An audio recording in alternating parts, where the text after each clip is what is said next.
This feels weird, bro. It's been so long. Yo, what is going on YouTube? Welcome back to another video. Today we're going over the best core elite cards in Madden 26 Ultimate Team. Now look, I know what you're wondering. The game is not even out yet. How am I dropping this video? How do I know what the best cards are? Truth is, I don't. I'm honestly kind of taking a guess. We got revealed the top 10 core elite cards at every position last week. And with those cards, they reveal about 8 ratings. So it's not going to be like I know all the stats of these cards. And obviously we do know that some guys play different than other guys, and they always have in past Madden. So we can also kind of base our knowledge off that. Enough being said though, it's been way too long since I last posted a video. Hopefully I can post at least once a day when Madden actually does come out, because honestly, I don't really have any content until the game does drop on Thursday. But if you guys do have any video recommendations before the game drops, just comment down below and I'll try and make a video on it. Enough being said though, let's go ahead and get into this video. Again, this is going to be kind of the best core elite cards at every position. What you might be saying, okay, it's kind of obvious the top overall cards are going to be the best. And yes, that is true. Some of the top guys, the 85 overalls, are going to be really kind of the best. I do think there are some good budget core elite cards. Now, whether you want to, if you pull these cards on day one, whether you want to keep them and sell is kind of up to you.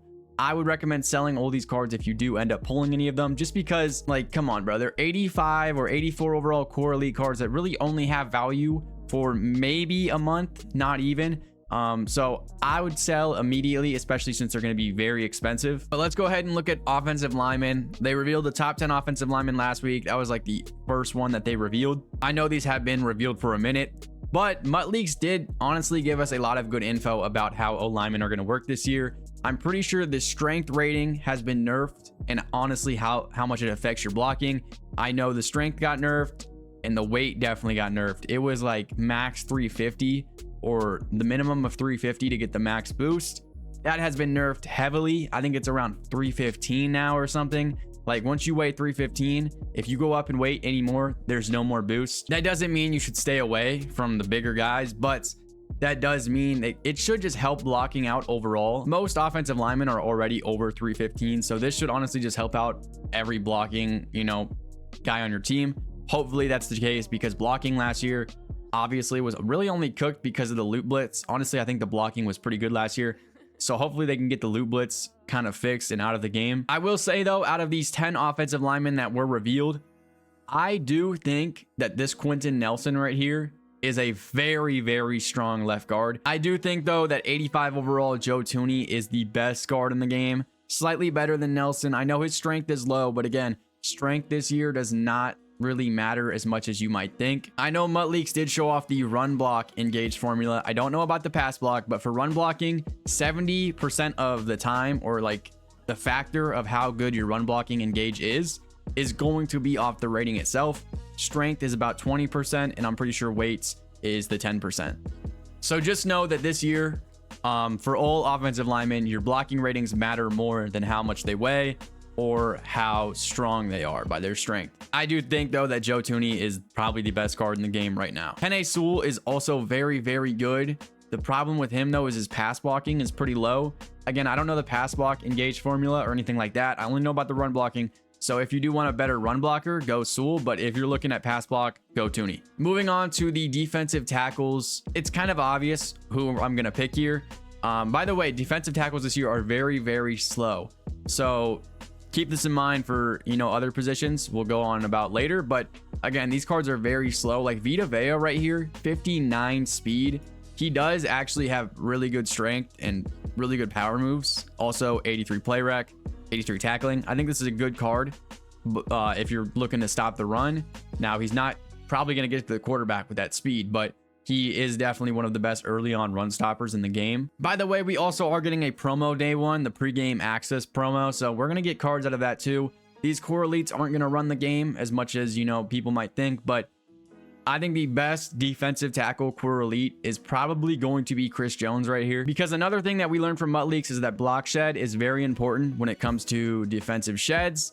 And I think it's play rec. Play rec is the second most important stat when it comes to, your defensive shedding. So Chris Jones right here, 85 block shed, and he's also going to have 85 play rec as well. So he is probably going to be a beast day one. Again, this is the start of no ability mutt, so we're not going to have any inside stuffs or crazy pass rushers, but I think this Chris Jones is going to be very, very good. And he's probably going to be one of the more expensive cards in the game, obviously, as a top core elite. If you do pull him, would you sell him? Honestly, I'd be on the fence about this one just because of how good I think he will be. I would probably still sell, though, 59 speed. But again, it feels like this year some players or some positions are going to be a lot slower than other, which I personally love because I think it's going to get a better feel for the game overall. You know, a quarterback should be outrunning a defensive tackle. Now, again, I think this should be true up until the end point of the game. But I think if it gradually progresses, I think this could be a very, very good Ultimate Team mode this year. So hopefully we'll see what happens. I do think Chris Jones is the best defensive tackle. Moving on to the top 10 core halfbacks. It's pretty simple here. I do want to give an honorable mention though. 83 overall Jahmyr Gibbs, I think, is going to be a crazy sleeper card. 85 speed, 85 acceleration, 84 break tackle, 83 change of direction. This card is going to be very, very good as an 83. He probably still will be pretty expensive as an 83 overall. Who do I think the best running back in the game though is? It's between Derrick Henry and Saquon Barkley. Saquon takes it though, no doubt about that. Saquon as the cover athlete, what could you expect? 85 speed, 85 break tackle, 85 agility, 84 change of direction, 79 trucking, 85 carrying. Again, we can't see all the stats, but this card looks very, very good. I don't think he's going to be a crazy pickup, or he should be picked up immediately if you get the game. I do think that really this card's a sell, in my opinion, because there's rookie premier running backs. There's going to be the pre-order Saquon. He is not going to be good. The pre-order Saquon, I think, is an 81 overall. He's not going to be crazy good. We'll see, though. If he has like 83 speed, I'll take that over this card any day of the week, because this card's going to be a fortune when the game first drops.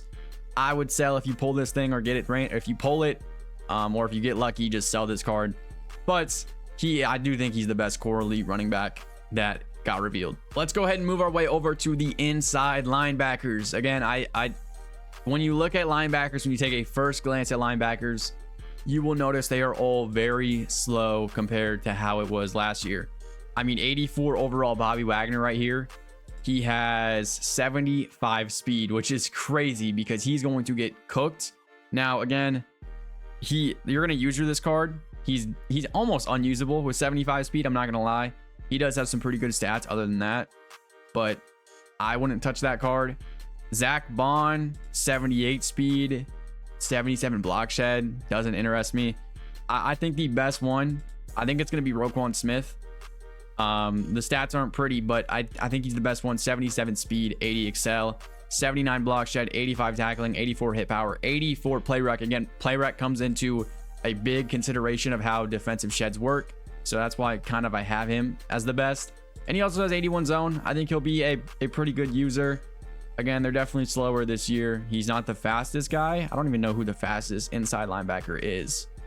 I'm pretty sure it's gonna be Fred Warner, who also has a high play rec, but a lower block shed. Overall, I think he's a little worse. But let's move on to top 10 tight ends right here. Again, we got some slow tight ends. Pat Freiermuth, 80 overall base, is going to have 74 speed. I mean, that's horrible. If you think that's horrible, 83 overall Travis Kelce has 73 speed. I mean, they are disrespecting him. Kind of crazy, but the best tight end, it comes down to how your play style is. If you want to run the ball, George Kittle is your best guy because he's got 83 run blocking.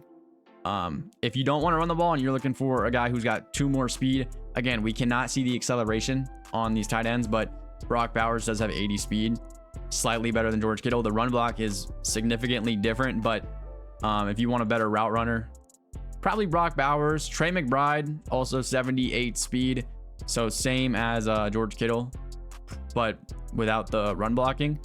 So these are really your top 3 tight ends. I mean, George Kittle's still going to be a good route runner, don't get me wrong. But I think Brock Bowers kind of beats him out here just by a little bit. Also, if you pre-ordered and you're getting those extra pre-order cards, you can get Antonio Gates, who's also going to have 80 speed as well. So you won't have to go get 84 Brock Bowers, just get that Antonio Gates. But again, we'll see what happens when the game comes out. Maybe that first promo has some more tight ends in it with better speed, where you can, not pick Antonio Gates and then get one of those guys. But we'll see what happens. I think Brock Bowers is the best core elite though. Moving on, we have the top 10 free safeties. This one, kind of an easy pick for me at least. It's going to be Jesse Bates. It's going to be Jesse Bates. 84 overall, 86 zone, 86 tackling, 77 man, 83 play rec, 81 speed, 82 acceleration. I just think he's overall the best one here because honestly, the safeties have so many low overall players where you're kind of looking, you know, at these top guys. If you're going to look at anything, I'm giving it to Jesse Bates. Moving on to strong safeties. This could be the position that replaces your sub linebacker this year, depending on how fast these middle linebackers or inside linebackers get. Like me personally, I think this Jeremy Chin 80 overall is a sleeper strong safety. He's got 82 speed. His other stats aren't great, but Jeremy Chin, 6'3", 82 speed. He always plays good in Madden. Who's the best overall strong safety? I would usually give it to a guy like Kyle Hamilton, 6'4", but I think I'm going to give it to Budda Baker. Again, highest overall. He's going to get, you know, the best stats, or he should at least always have the highest overall, should always have the better stats. But Budda Baker's 5'10". If you don't really want a short strong safety, go Kyle Hamilton instead, but Budda Baker's just a little bit faster. Again, we can't actually see excel. So 82 excel, 81 speed on Budda Baker. He also has 85 play rec, which is great. 82 zone coverage. Kyle Hamilton's just going to be a tad bit slower on speed, but he's got 83 play rec, 80 zone, 83 man. He's still a very good card. So either one of these I wouldn't like have a problem picking over. I think Budda Baker's a little bit better, but Kyle Hamilton's also very, very good. Let's keep moving though. The top 10 core wide receivers. I think this one's, he's always a beast at every start of a Madden, bro. Tyreek Hill. Whenever a new game or a new Madden drops, Tyreek Hill's always going to be good because he's been the fastest guy in the league for a while. That's debatable, but Tyreek Hill, 85 speed, 85 deep route running. If you don't have fast corners, you're just going to get burned by him. Jamar Chase, though, also 84 speed. He should be a better overall route runner. We can't see like the running style, running stride, I think it's called, which it does matter, by the way, because last year, a guy like Justin Jefferson, he has a weird running stride where sometimes I honestly forgot what the issue was, but he doesn't run out routes or corner routes well. Again, we can't see any of the traits right now. So I'm just going to go ahead and say it. I think Tyreek Hill or Jamar Chase are going to be the top, kind of like the best core elite wide receivers right now. And then let's head over to cornerbacks. We have a budget. I mean, he's probably not going to be cheap, but Christian Gonzalez 83, I think, is one of the best because he's got 85 speed. He's 6'2", 82 man coverage, 79 zone, 84 jumping, press 75, but I don't really think anyone should be pressing at the start of the year. 82 acceleration, 82 play rec. Compare him to a guy like Pat Surtain. He's really good, by the way. Pat Surtain's really, really good because he's got 86 man, 83 zone, 86 press, 83 speed, both 6'2". So Pat Surtain's probably the better man-to-man corner, maybe even the better zone corner, but Gonzalez also has 85 speed. That's an 83 overall, which is just very, very helpful.